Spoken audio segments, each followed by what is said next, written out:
Our light, our life, our faith. The raw, the real, and the relatable. This is Be the Light podcast with your host. I'm Marissa. And I'm Sierra. What's up, y'all? Welcome back to Be the Light Pod. How are you? I'm good. Can't complain. Good. I'm excited to be back.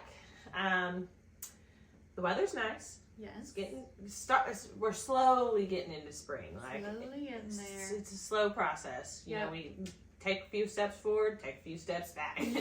Because like that last night it was like 17 degrees, I think. Yeah. It's really cold. Jordan spent all weekend, like last weekend, cutting trees. This weekend burning trees.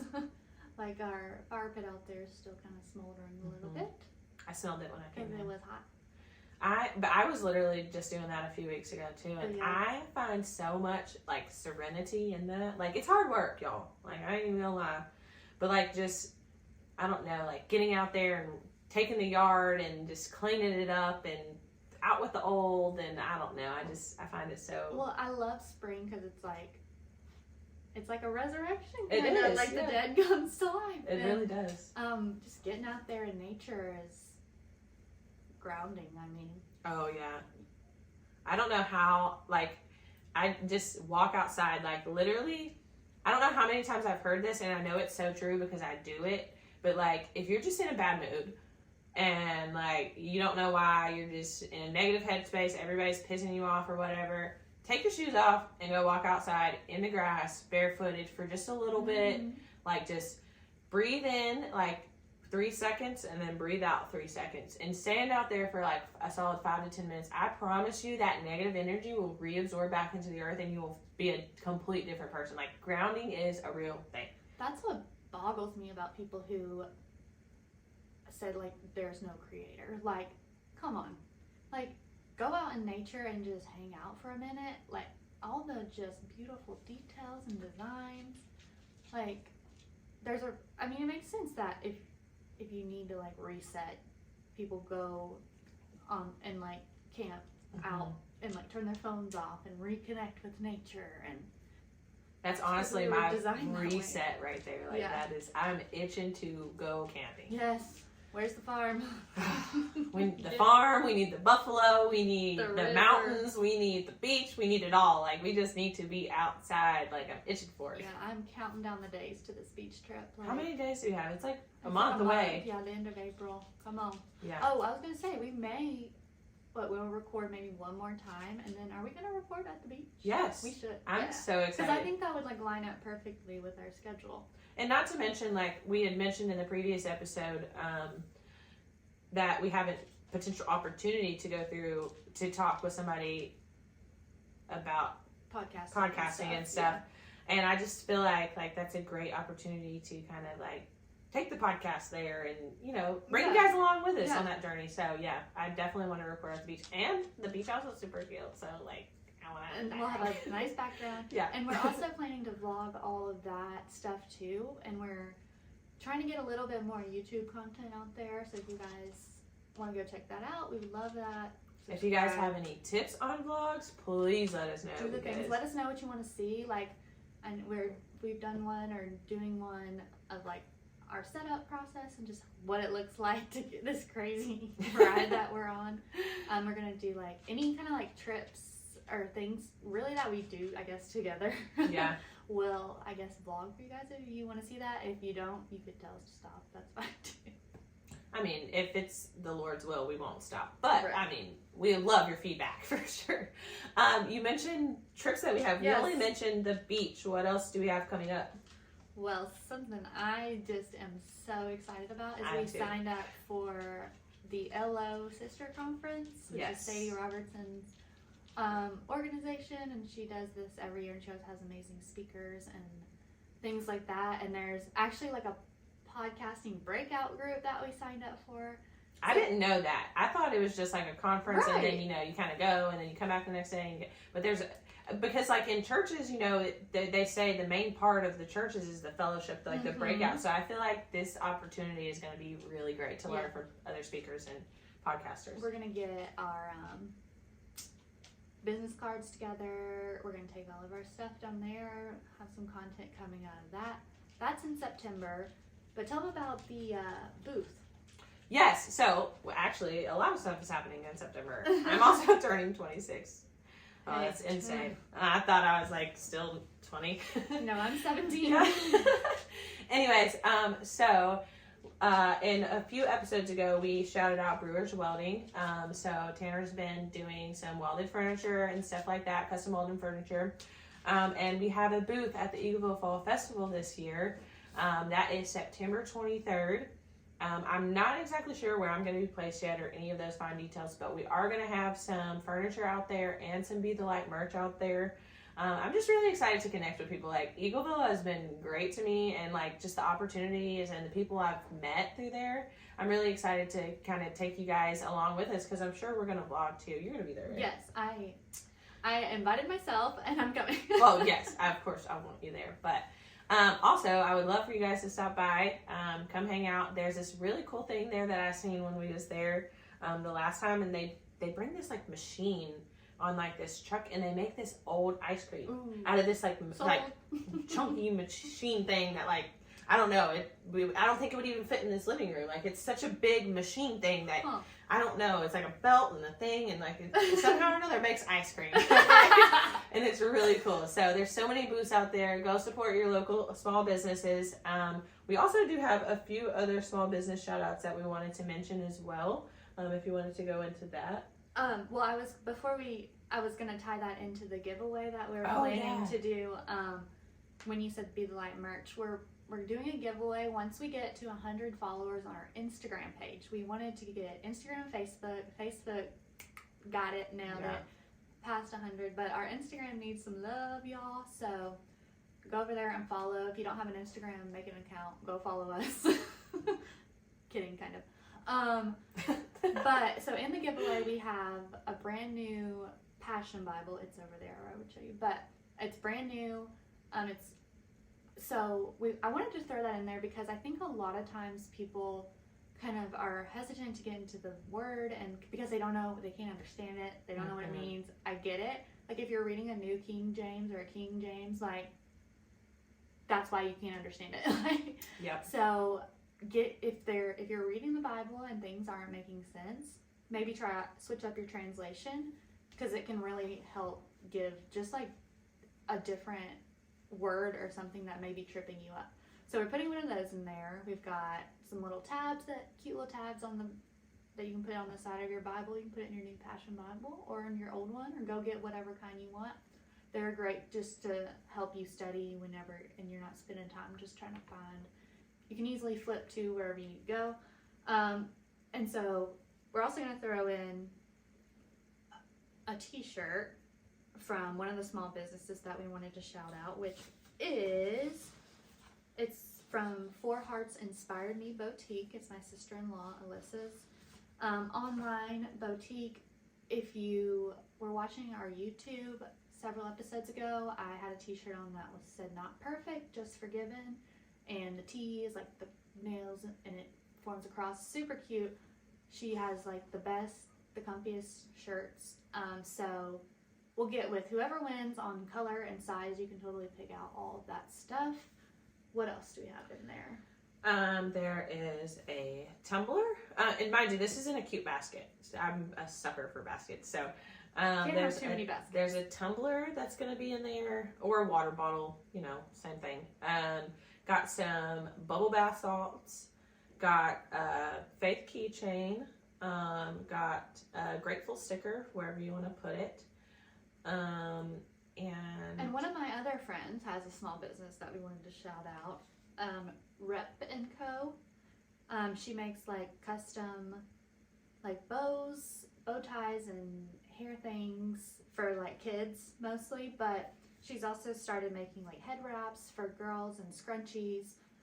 So she's agreed to like throw in like a matching something or other with the t-shirt. And if you're a dude and you win, she can also make she's made me several bandanas for my dogs, so we could throw in that. Or, she made like actual ties and bow ties and stuff, and you can choose the print and all that good stuff. So Rep & Co, REP, which I'm assuming stands for her 3 kids. I could be wrong, but I'm pretty sure. I didn't even know that. That's cool. Yeah. Love it. So the giveaway will we will announce it whenever we hit 100 followers on Instagram, which we're at like 80 the last time I checked. Right. So it'll happen soon. We got to get there. So if you haven't went over there, go follow us, please. And tag your friends. Tell them Tag to your follow. friends. That way you can get entered into the drawing. Yes. Also, we were talking about trips, but we did not mention this one, and we've been talking about this for the last year, so for it to not come about was kind of crazy. But we have to get passports, because why? Because we are planning to go to Israel! I am so excited. I've never been out of the country. I'm not even gonna lie, like, I'm nervous. Well, and our church group is planning to go as a group, so we'll have people with us. Like, we'll be safe. But and still, we have, like, I'm the nervous. Lord with us. Like, but still, like, pray for that to come to fruition, because Yeah. we're still in the planning the details and all that. If anyone's ever been to Israel and knows, like, a travel agency or anything, just on, like, booking hotels and tours and all the things over there, obviously it's a little bit different. Right. So any kind of, like, advice or whatever, I'm so excited. Like, I can't even, like, when I think about it, I get overwhelmed and, like, chills, just to, because I've talked to a lady who's been, and she's like, you can, like, go into, like, the Sea of Galilee. You can stand on the hill where Jesus, like, gave his sermons, like, walk through the garden of Gethsemane, and, like, all these things we read about that just seems so far off. We could be there. I know. That's crazy that you say that you talked to this lady. So before this opportunity came to me, I had talked to this lady at Coach T's, and she was telling me how she had the opportunity to go years and years ago. And so she was like, she told her husband, I'm going. And he was not a believer. And it was like 3 days before, and he was like, well, if you're set on going, then I'm going, because I don't want you going that far by yourself, you know? And on day 2, he became a believer. How could you not? Like, I don't know. So when I, like, am in church and we're worshiping and I feel the Spirit, you know, I just can't even imagine what that's going to feel like with your feet. Like, we were talking about grounding earlier. Grounding in the whole, like, the holy, land? yeah, that's insane. Come on. But I'm not going to lie, guys. I'm not going to lie at all. Like, when I think about it, I get excited, but I also have, like, a lot of, like, negative emotions around the fact, and this is solely because I'm such a homebody, and, like, I get really homesick, and, like, if I stay anywhere new, I sleep with one eye open. Like, I'm really weird about stuff like that. Like, when we bought our house, for the first, like, week or so, I would wake up when the dishwasher would make a noise, or what was that, or what was this, or what was, until I got, like, comfortable. I don't know. So if you guys have been, like, I want to hear your stories, because it helps me, and just also pray for me, because like, I'm going, regardless, but pray over us and the church and the process, and just for the Lord's will to be done. But that's awesome. Sure. Like, I just think about the opportunity this podcast has brought, like, just to think, to go into another country and to drop a few business cards and to not even get that, and to just learn about the different culture and stuff. Like, we think we know based on what the news tells us, or what, you know, school has told us, or what this or that, you know, but, like, you don't know until you really go out there and experience the culture. Well, and it's like you said about that's like how it is with, you know, the Bible and loving Jesus. Like, we can tell you over and over, and you can read over and over, but until you experience it yourself, you're not going to get it. So, but okay, so let me ask you this. I feel like a lot of people can shut off the potential of being able to experience the truth in the Bible because they have this negative annotation. I don't know if that's the right word, but I hear a lot of people say, you know, well, the Bible's man-made, so I can't really believe it, you know? But, like, that, I feel like you instantly, if you shut that communication even off, because you literally spoke this out of your mouth. But, like, where I'm confused at is, if that's the case, okay, I understand what you're saying, you know, things can be, I mean, just like the game telephone, like, it can be misconstrued later on down the road, but, like, what about all the other books that we read and all the other things, you know what I'm saying? So like, I feel like books in schools and stuff like that. Well, so I actually wanted to make this point a few episodes ago, but it was one of the times where my brain was like, oh, it's gone.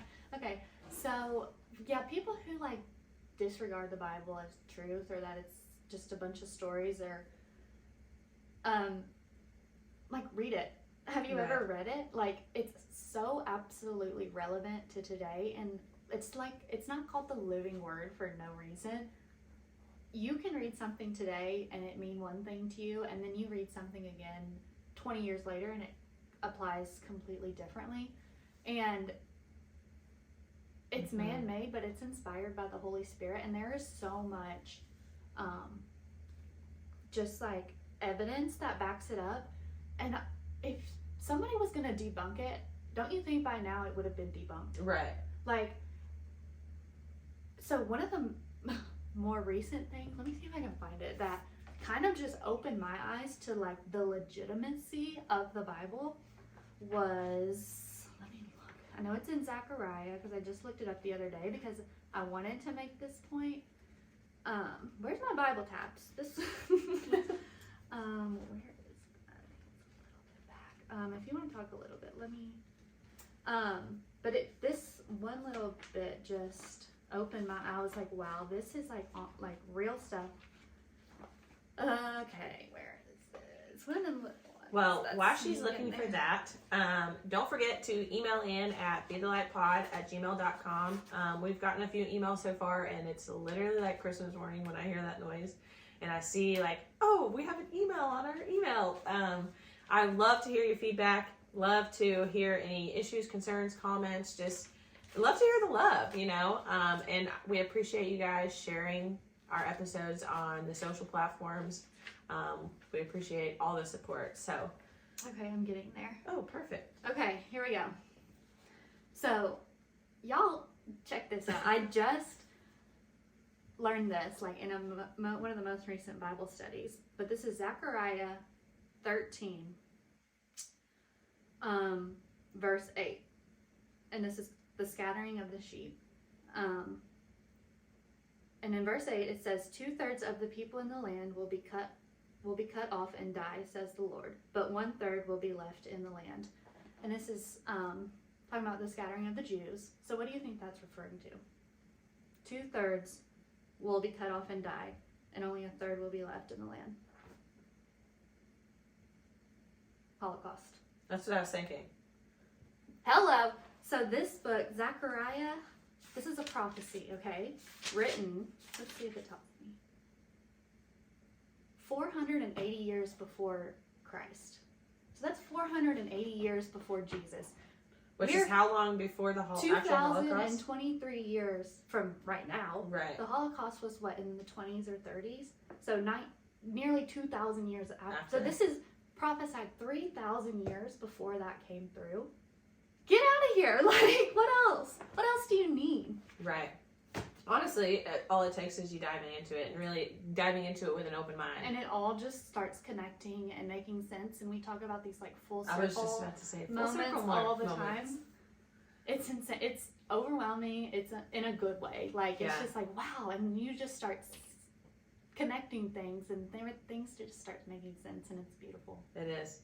And honestly, I'm such a nerd when it comes to stuff like that. And if something over here makes sense and something over here makes sense, and I got to piece it together. I got to figure out the in between. It has to make sense. And if it doesn't make sense, I got to figure out why. So I'm going to do my research over here. I'm literally like, so I started kind of reading the book of Enoch. Mm-hmm. And man, I'm just like, I'll have this thought of like, oh, what was it like back then? And he said this, and I'll go Google, and then I'm on a bunny trail. Which is a book that's not in the Bible. The like as accepted 66. But it was a it book of the Bible at one point. Or it was a book written by a man that was in the same times. Like Enoch is mentioned in the Bible.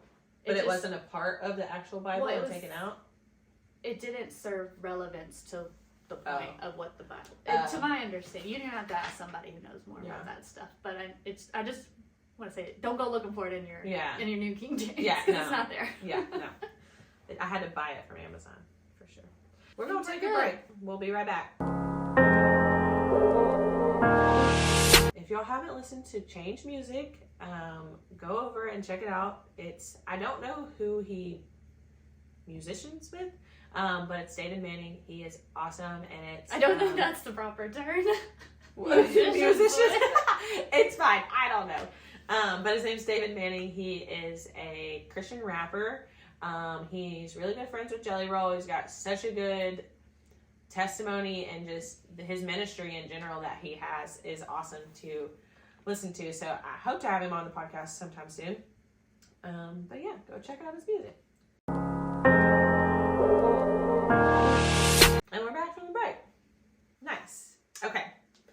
So I had a discussion with some more Coach T girls, so I'm honestly feeling like I was placed there for a reason. And hear me out. One, because I always said I thought it'd be cool to bartend, and I'm doing it now, which is cool. But not only that, because I feel like the last time I was serving I was about the same age as usually the most of the girls that I'm with at work right now. Mm-hmm. And they're anywhere between 17 and 20. Mm-hmm. None of them are 21. Okay. Another bartender's 21, but it's me and her that are the oldest. Everybody else is really young. And I feel like, this is not to toot my own horn by any means, because I never thought I would be in a position where I am right now. But I feel like I am the person that I needed when I was that age.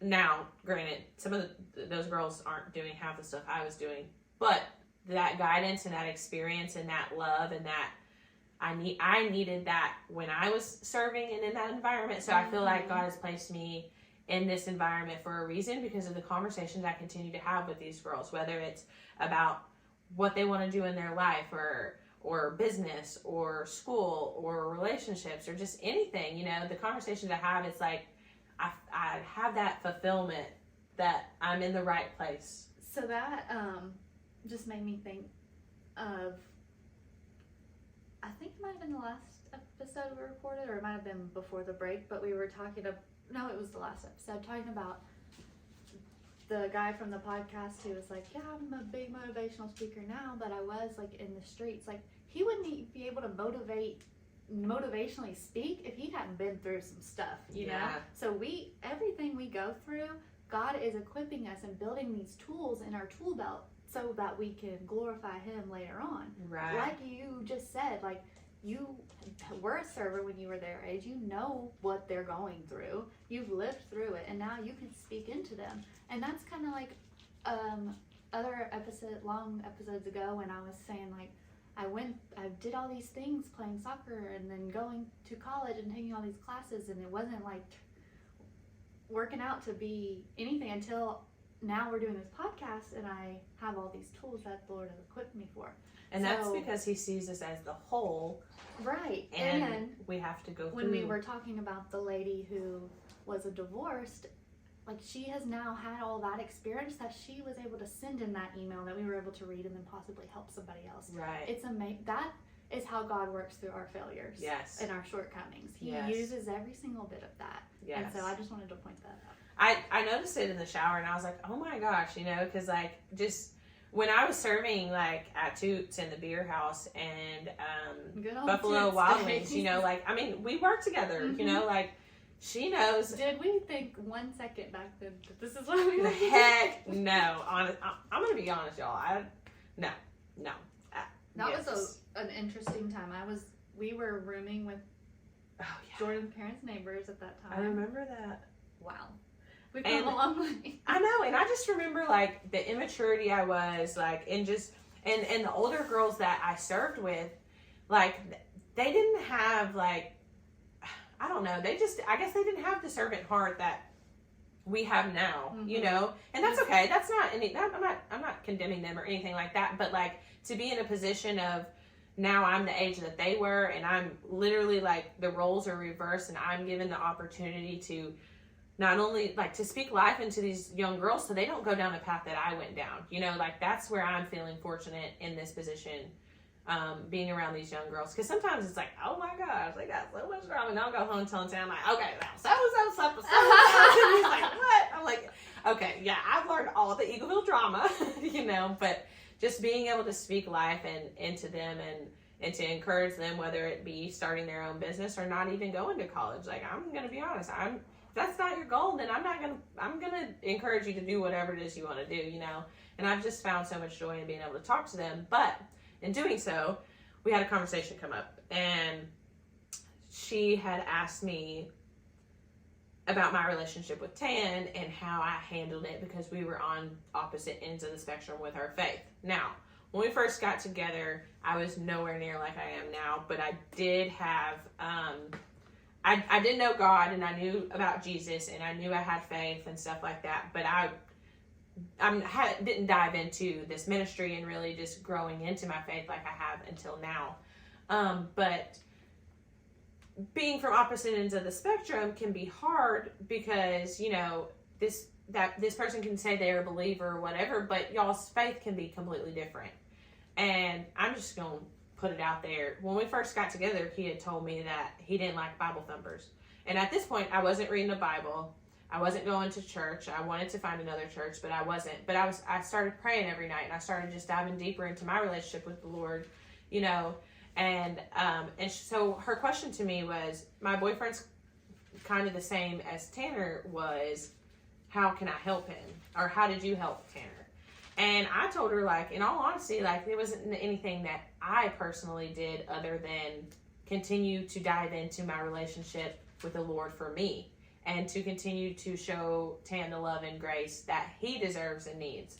And what it boiled down to is when he said, you know, I don't really like Bible thumpers, I started to kind of dissect that, because he's not the only person that's ever said that to me.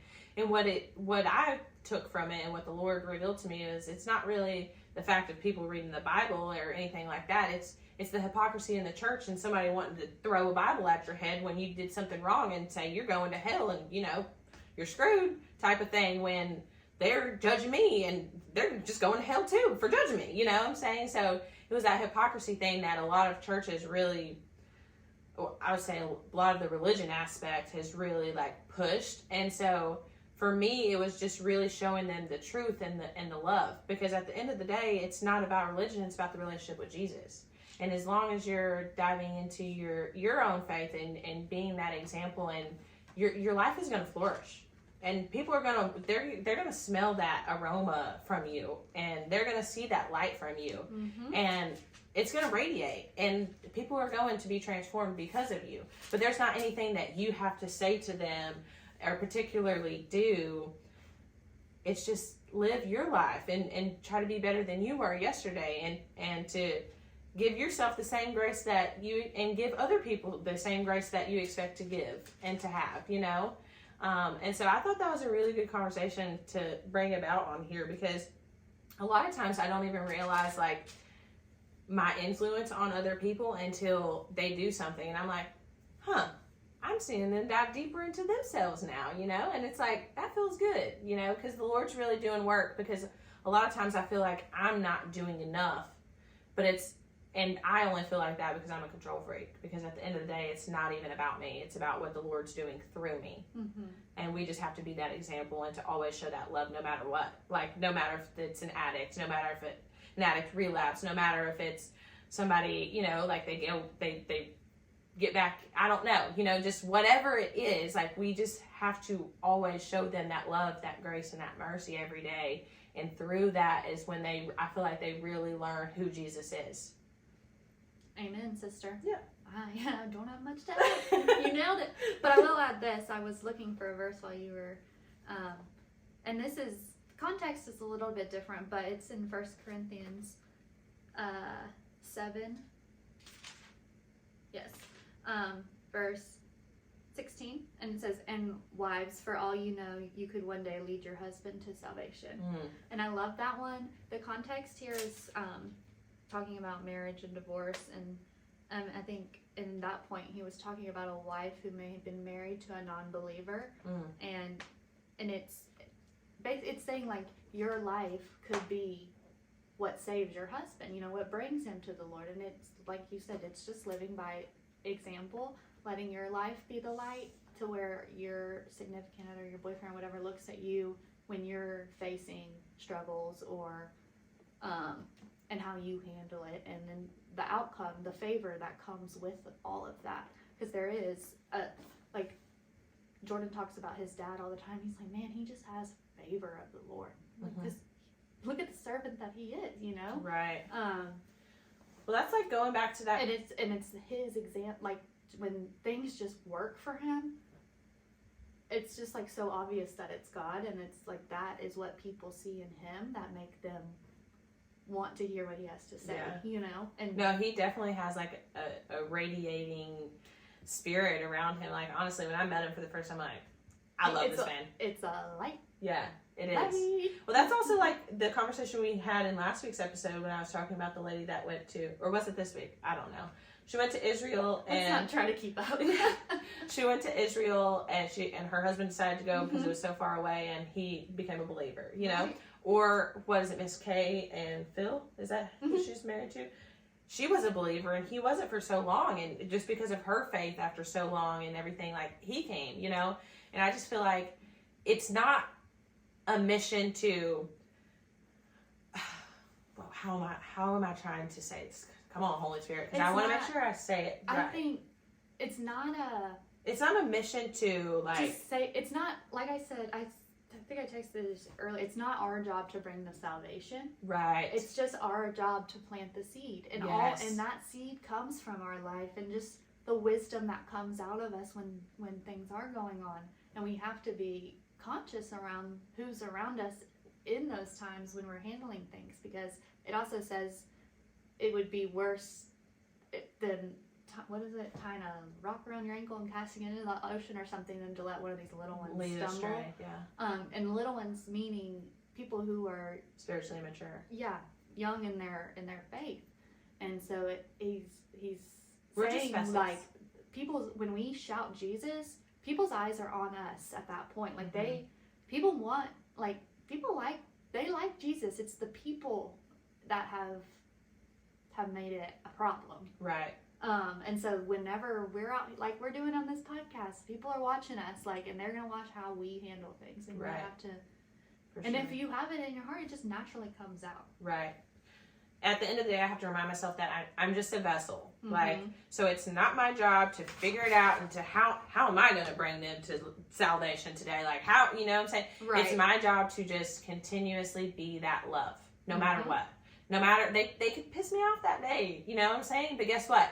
Tomorrow, I have to show them that grace, because Jesus showed me that grace. And if I don't, then who am I to be the vessel that he called me to be, you know? And so I feel like just showing somebody... We're going to take a break. And we're back from the break. Sorry about that. So basically what I was talking about, y'all, is just if you're in that position where, you know, your faith might not be as strong as somebody else's, you know, it can be easy to be like, well, I'm reading this Bible and this is what I'm doing to get through my struggles and this is how I handle it, so you do this too, you know? It's so easy to do that, but if somebody's not there, then they're just not there. And the best advice I have to give is just, like I said, to show that grace and love to everyone. Like, they deserve that too when they mess up, just like you do.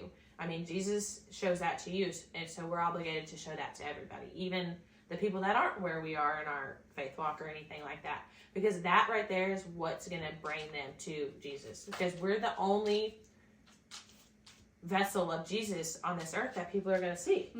And so we have to be the best imitators. Now, granted, I feel like in the religion world, they expect, because we're in this position, you know, we're to be perfect, we're to do this, we're to do that, you know, but at the end of the day, we're not. We can't. We're not. And it's just not going to happen, which is why Jesus died on the cross for our sins. And so every day, we just have to show grace and mercy to ourselves and to everybody around us. Amen. Speaking of that, well, not really speaking of that, so I had a situation that happened, and this kind of blew my mind. So I have a challenge for you guys. We're fixing to wrap up this episode, but I want to tell you all this story that happened to me at Coach C's. Okay. So it was, I don't remember. Okay, my days are running together. I do good to remember the month. But this little girl, I just got out of the bathroom. I was fixing my hair, and this little girl just walked out of the stall too, and she was washing her hands. And I noticed her body language was kind of bent over, and she kept glaring at me in the mirror, you know. And I would glance back at her or whatever, and I didn't really have nothing to say, but she did. And all she looked up at me and said was, "I think you're really pretty." And like, literally something on the inside of me just kind of lit up. And I instantly was like, "I think you're beautiful too."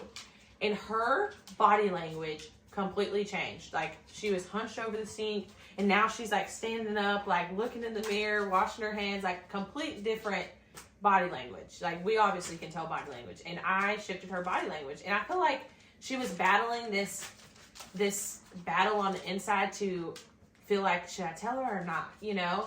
And it really like made me feel good about myself too. And so it dawned on me that we're at an age of 25, 26, you know, and there's people that are in their 40s and 50s that look at us and they're like, dang, I used to look like that, or, you know, like, and have that negative aspect of themselves. And then there's these younger girls that live and said, I'm not even gonna lie, y'all, I thought it was hard for us growing up. Like, these kids now, like with the social platforms that there's out there, these girls need life spoken into them, you know? And so it dawned on me to do a challenge, and I'm going to start telling a person older than me that I think they're beautiful, and a person younger than me that I think they're beautiful. Because I think it's important, because older people look at us and wish that they still looked like this, you know, and as we grow, I'm sure we're going to do the same thing. And younger girls look at us for guidance, and I think it's important to be the middle of the two. Mm-hmm. And so I wanted to give you guys the opportunity to do a challenge. You don't have to tell somebody they're beautiful or whatever, but tell someone older and someone younger than you something good about that. I like your jacket, or that's a nice smile you're wearing today, or, you know, just something short and sweet, and just watch not only how their body language changes, but watch how it changes your body language too, because it will, and it's kind of crazy. But I just thought it was so cool, because she was every bit of probably 10 or 11 years old. And just the way she was hunched over the sink washing her hands, and she just kept glancing, and then she said it, and my response like perked her up. It just made me feel good. It made me realize, like, we need to start giving more compliments out there in this world, because we don't do that enough. Mm-hmm. We don't. And you never know, like, what people are going through, and how your one act of kindness can change. Yeah, for sure. Their entire day. And you don't even realize, like, even you being younger, just speaking life into an older person, like, you don't know how much that's going to help them too, you know? Because a lot of times people feel like, you know, when it comes to their elders, they don't really want to speak to them, or they can't speak on something because they don't have the experience or whatever. But you can always speak life and encourage somebody younger or older. So I feel like I'm going to challenge y'all. Once a day, twice a day, whatever, once or twice a week, give somebody older and give somebody younger some kind of compliment or positive encouragement in general, and just watch how much that's going to change not only their life, but your life. Love it. Let's do it. I have one more thing that I wanted to share also. On Friday, Jordan and I we went truck shopping. That's a whole nother can of worms that maybe we can get into next time, when maybe there's some like progress there or whatever. But Friday, I heard Christian music playing like overhead at 2 different public places, which I thought was amazing. One at the truck dealership, like in the bathrooms, which cool. And then one at one of my stops at one of the gas stations. That's pretty cool. And like, I know we've talked on here a lot about how we can just feel the hunger and the shift, and like people are like kind of desperate and wanting the truth. They want Jesus essentially, and I just keep seeing more and more proof that it's getting close. It is for sure. 100%. That's good. You got anything else? I don't think so. I wanted to leave off with this, because this was something that really stood out to me in my notes. I haven't really read off my notes at all this episode, but I wrote, nothing is inconsequential. Every predicament is an opportunity for divine intervention and continued celebration. And I just kind of really needed that to remind myself of times, even through struggles. Like, you get blessings through the struggles too. Like, there's so much opportunity and good that comes through the struggles. And a lot of times we wish them away, and we, you know, just wish for the blessing aspect, but like, we don't realize what the struggle has for us in that time, because there's so much growth and opportunity in that. So I have been reading this book 12 Extraordinary Women by John MacArthur. And I'm only a little bit through, but so far I've read about Eve and Sarah, Sarah was the wife of Abraham, who had a baby, got pregnant at like 90 something years old, but she had always wanted a child, and just her story about her faith for that long in God's plan. You know? I need to read that. It's so good. This book is so good. There's also, the same author has 12 Ordinary Men, about the 12 disciples, which came out first, so I'm out of order, but I'm gonna read that one also. Good stuff. Good stuff. Well, I guess that's all. We'll see you next week. Love ya. Bye. Bye. Thank you for listening to Be the Light podcast. Be sure to find us on Facebook and Instagram. Email us at bethelightpod@gmail.com. Subscribe on YouTube. Turn on your notifications. Like, share, comment, all the things. You can find all of our links in our link tree in the description below. We love ya. Bye.